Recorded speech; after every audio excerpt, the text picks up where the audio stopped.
Hello, my name is Nicholas Baumgartner, and I'm the manager of accessibility here at Ball State University. We'd like to take a few minutes with you today and go over some common sense note-taking resources for new remote or online learners. So let's jump right in. So before we get into the specific strategies of note-taking, we'd like to set the mindset that you should be taking towards your classes. The first thing we do before we make any meaningful decision about our class is to look at it. What sort of materials are in the Canvas site?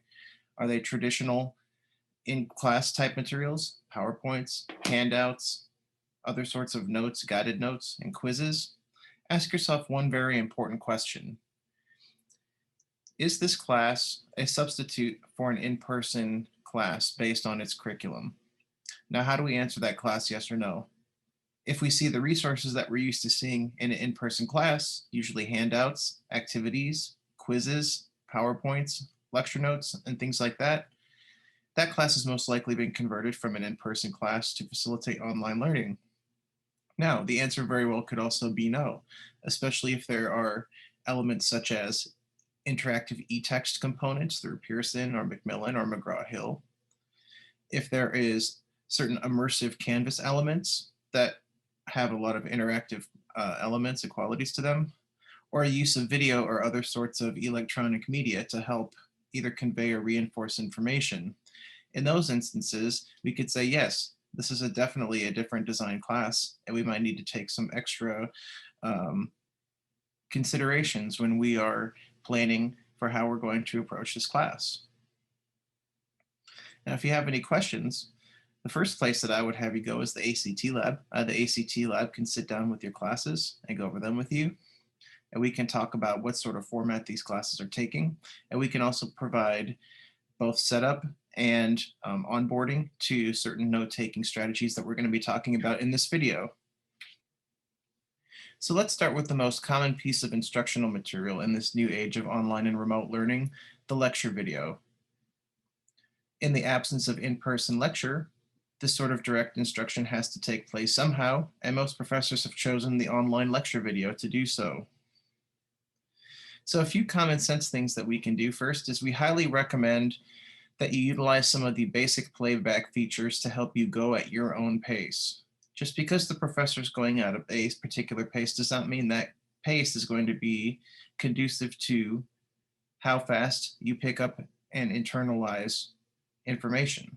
So what we can do is we can use playback features such as the pause button, and we'll look at some others a little bit later on, so that we can stop, reflect on what the professor's saying, and even go back, rewind, look at it again, and we can repeat as necessary until we have a better understanding of what's happening in the video, or we properly formulated questions that we can receive feedback on from our course instructors. Another great option is using subtitles. Sometimes I know professors say, remember this for the test, and there's something important that they say. Rather than scrambling to write everything down word for word, you can utilize the subtitles or closed captioning feature of your videos to pause during a specific important saying.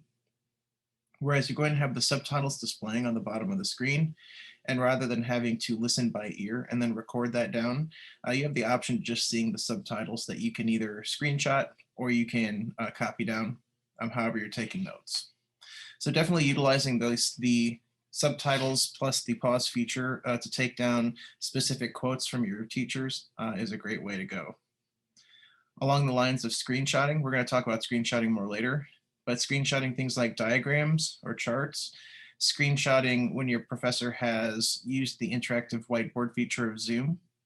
These are all great ways to take down relatively complex information in a very quick and effortless way that you can spend less energy trying to take down the information and more energy paying attention and trying to understand the course material.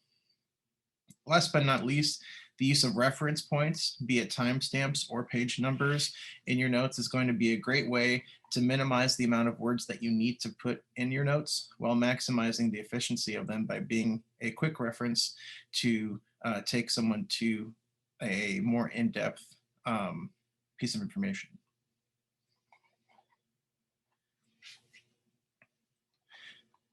So there's really two ways that videos are going to be displayed, at least through Ball State. I know a lot of professors use YouTube and a lot of professors use Canvas. So we'll go through both of these. For professors that use YouTube, all YouTube videos are going to have a settings menu. That's the little gear on the bottom right of the window screen of the video player that we have on the first picture on the left hand side of the screen. You'll be able to choose playback rate or playback speed. The second picture is a picture of what the playback options look like. You can choose as slow as 25% or 1/4 speed of the original speed, so you can listen to things slower. If someone's talking too fast, perhaps you could turn it down 25% to 75%. Or if there's a lot of dead air, or if your professor is speaking slowly or is going through transition or something like that, you may want to increase the speed up to 200%. That would help you cover more ground in less time and be more efficient with your time. Now, while YouTube has these playback features, Canvas's embedded HTML5 video player does not. So if your professor is embedding YouTube videos into Canvas, you can use the features we just looked at. If they have directly uploaded the video file to Canvas, you cannot. Now, that being said, we looked on Canvas support, and the community on Canvas support recommends a specific Google Chrome extension that I have right here. This is the Video Speed Controller. You can just download it from the Google Chrome extension store. And then what that will do is that will any HTML5 video player, including Canvas, you will be able to speed up or slow down videos that give you more advanced playback functions, which will make it easier and most likely quicker to go through the same amount of material.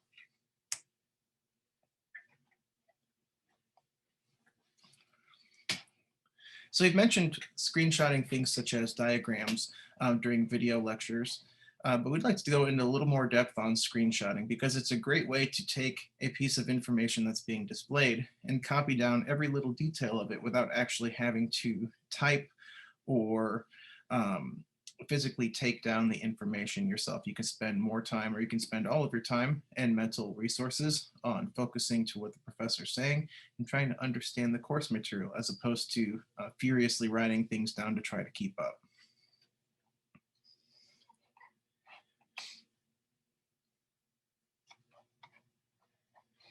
So to make screenshots, I have the directions for both Mac and Windows. If you're using a Mac, there's two main key commands, Command plus Shift plus the number 3, Command Shift 3, screenshots the whole screen, and then that puts it on the desktop. And then it also has the option to screenshot a small portion of the screen. You can hit Command Shift 4, and then what will happen is the cursor will change, and you'll be able to then box the portion of the screen that you would like screenshotted. You let go, and then it screenshots that and saves it. Now Windows, all you have to do is hit the Windows key plus print screen. Usually print screen is up on the top right of the keyboard, and then that will save your screenshot of the full screen to your pictures menu under screenshots.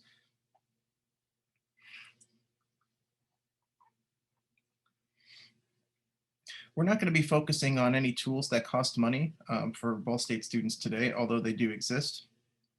One free tool available to Ball State students is Microsoft OneNote. This is a free solution that's offered through the Office 365 subscription that all Ball State students have. So every student has that available to them. Basically, OneNote is a way that you can combine class resources, including handouts, screenshots, audio recordings, among other things, and you can combine them all into one file or workspace, as it were. And then you have some freedom to take notes in the elements, around the elements. It's a very free-form platform that gives you quite a bit of creativity, which allows you to organize your notes and your information in the way that's going to be most conducive to how you learn. So let's go ahead and let's take a look at that. Here we are. So I have a sample workspace pulled up, and we have a couple of main options under File. We have the option to create a new section group, or a new notebook, or a new page. So we can categorize, for example, you can have a notebook for each class. Like I have up here, let's say I just have class one. Um, then you can have unit one. So let's say that it's broken up into however many units. And then you can have the chapters underneath it. So you can have all of your stuff for a class organized so that if you just need to study for the chapters 1 through 4 test, you just open up the chapters 1 through 4 pages or subsections, and then you'll have all of your information organized and right there for you. One of the main features I want to show you here is this insert, and you have the option to insert pretty much anything that you're going to be downloading from your Canvas class or that you're going to be getting in class. You can insert this right into your workspace. So I inserted a Word document just that I have been working on into my workspace. And then what it does is it's going to create a little box around it, and you're going to have some options. You can create comments on the document underneath right here. As you see, I've created some comments right here. You can actually create comments in OneNote anywhere by clicking. Most programs are pretty standard that they go left to right, top to bottom.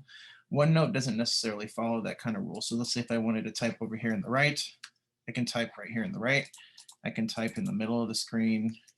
You have a lot of freedom. And this is great, for example, if you wanted to make notes in the margins of your, let's say if this is a paper, or let's say it's the directions for something, you can put notes right here in the margins so that you can look, and you just look right over to where it corresponds on the page, and it's right there. That's pretty helpful.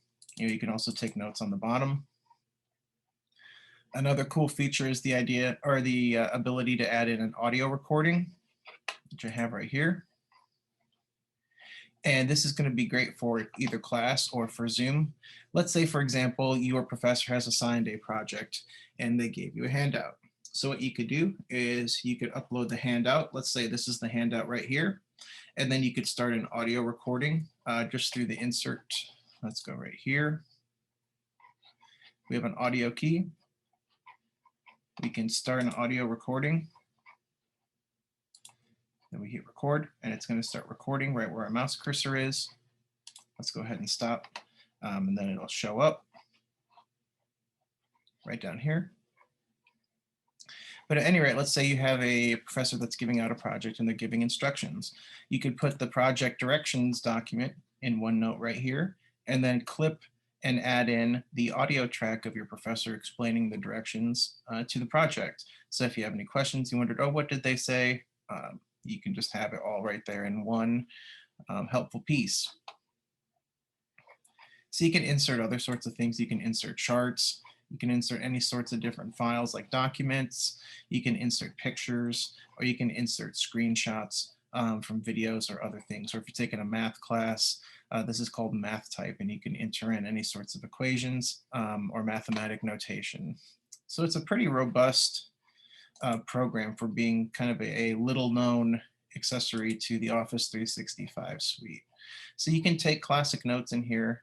You can even do Cornell notes, which we'll talk about in a minute, or 2-column notes, because you can type anywhere from left to right. You can create text boxes anywhere on this screen. And we'll get into some more advanced functionality and ways you can use OneNote as we progress. Now, we just mentioned these. I'd like to show you one research-based practice that is taught in K through 12 special education training called Cornell Notes. This is a way that has been proven to help students better organize their information. Now, some people use the 3-column method or the 3-segment method. We're really only going to be focusing on the top 2, but we'll mention all 3. So a Cornell note can be just any piece of paper. This can also be a OneNote project. This can even be a Word document if you just create a table with 2 columns and you make the first column maybe a quarter of the size of the second column. You're going to have 2 columns. The left column is going to be your Q column or your words column, or in the right column is going to be a notes column. So let's start here with the left. The left column here is meant to be your Q column or your recall column. Basically any new words that you either are being introduced to you formally as vocabulary in your chapter, or words that you don't know. You should just list them on the left side. All you need to do is list the word, comma, and then a page number.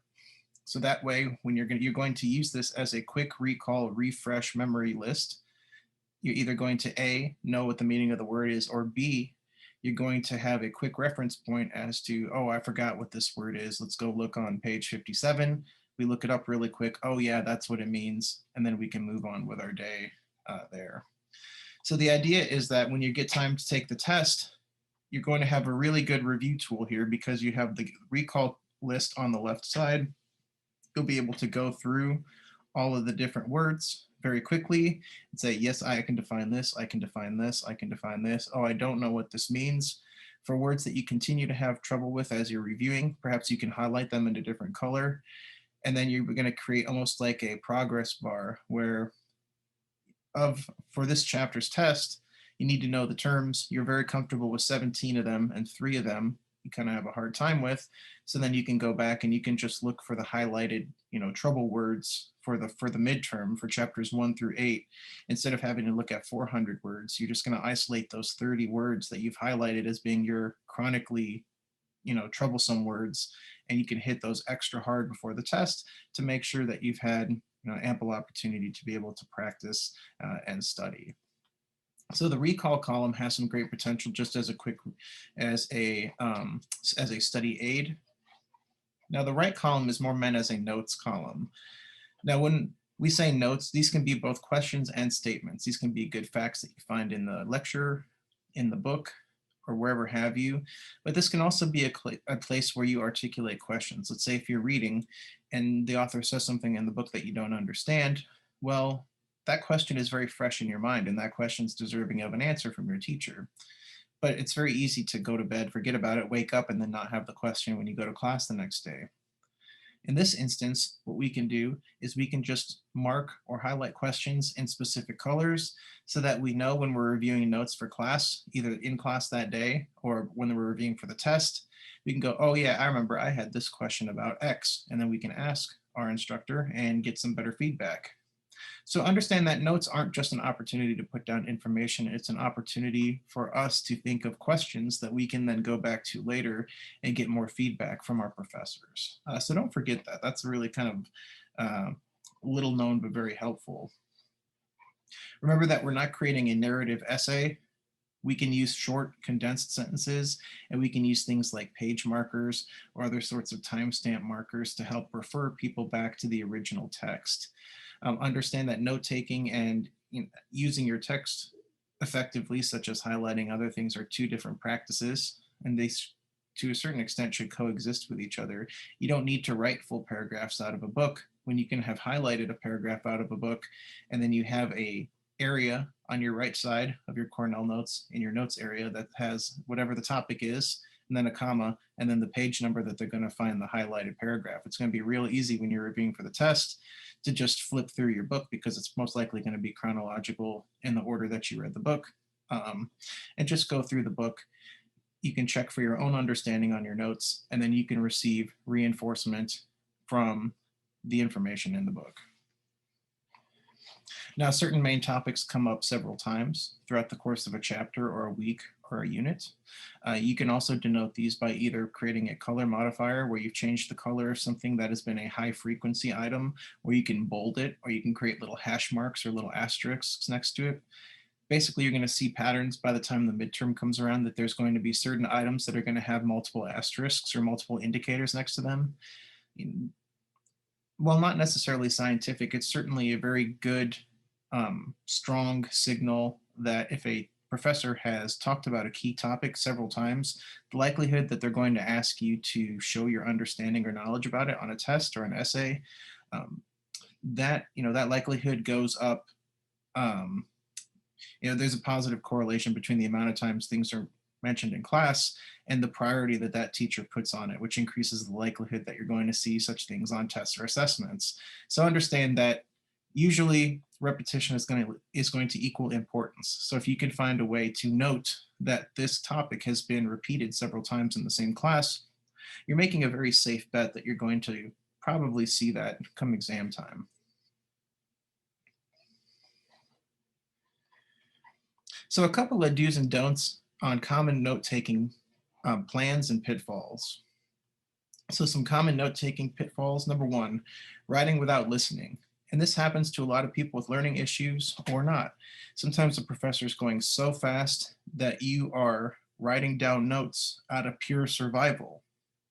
You're trying to keep up and you're trying to get the information down. Now, using some of the things like the video playback options and screenshotting, hopefully we can reduce the amount of resources that you have to spend on physically transferring information from a screen to your own personal notes. And we can give you more opportunity to be able to listen and try to take in what the professor is saying so that you can make your own connections, because the less mental resources you have to spend on physically writing down what someone is saying or what's on a board, the more mental resources you're going to have to try and understand the material in the time so you can generate better questions. It's just going to be a better experience for you all around. Number two, a lot of people mistake their notes for highlighting in the text, right? It's not a good use of your time to have to reprint or retype a half of a page of a textbook when we have highlighters that we can just show that certain areas of the book are very important. And then we can use things like markers, such as page markers in our notes to say, here's the main topic, comma, page 56. So then the person can just go to page 56 and they can look for the highlighted text on that page and go, okay, you know, this is what we're looking at. Now you can also use different colors to denote different things. I know some people that have main ideas in a color, definitions or terms are in a color, or things like that. So you can make your own system if you're very, if you are responsive to color coordination. Do whatever fits your strengths, right?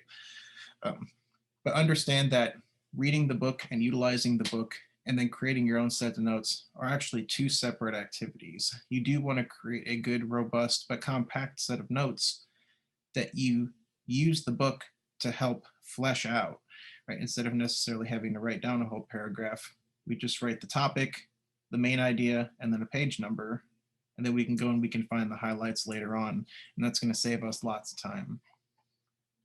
Number three, along those same lines, taking too many notes. There is a right amount of notes to take. This kind of goes along with both number one and number two. If you write too many notes, you're going to be spending too much of your energy trying to write and not enough energy trying to learn. Also, we don't necessarily need to be redundant and write down things that have already been written down in a book. Again, whatever your visual cues or whatever helps you retain information, that's something that you should do and make a personal decision on your own behalf about that. But understand that writing less and then using other sorts of reference material, such as page numbers or other sorts of markers, is going to help you use your time a little bit better. You're not going to have to spend as much time writing your notes. You're not going to have to spend time reproducing long passages in a book. You're just going to use some smart strategies like the Cornell notes. We have a main idea, we have a page number, we have proper highlighting in our book.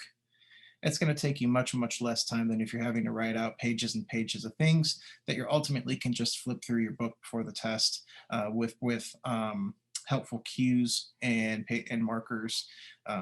And that's going to save you time, which you can have more time to then study and try to retain that information. Okay, other pitfalls: generic uncategorized notes. Remember that when we're notes, sometimes I know that professors can kind of go off on tangents. And even when we are reading, sometimes when we're thinking about things or generalizing things to other concepts, we have we can make our own notes disorganized by how we are connecting certain concepts to maybe other concepts. So just remember that if we're going to have good, complete notes, those need to come with proper organization. And even if you just have a main idea or a new topic or a new main idea, just to put a short little header above it, just to let you 2 weeks from now know when you're reading your notes for review, oh yeah, okay, this is a clear change of topic. And it's just going to make everything much more straightforward and simple for you to be able to not just use your notes, but to utilize them when it comes time to prepare for a test, because that's where good notes are going to pay off the most. And then last but not least, unorganized class materials. And especially if a Canvas site may not be the most organized or best organized platform, This is where something like Microsoft OneNote comes in. If you have resources that are all over the place and they're not centralized, you're not going to use them as well as you could, in partnership with each other. All of your tools should be used as a system to help you perform as well as you can on your test. So how do we maximize that? Well, we make sure that all of our materials are in a centralized location. I showed you earlier with OneNote that you can just put your PowerPoints right onto OneNote. You can make comments in the margins. You can put handouts. You can put audio recording. You can put pretty much all of your elements for a specific section for a week in class, for a unit or whatever.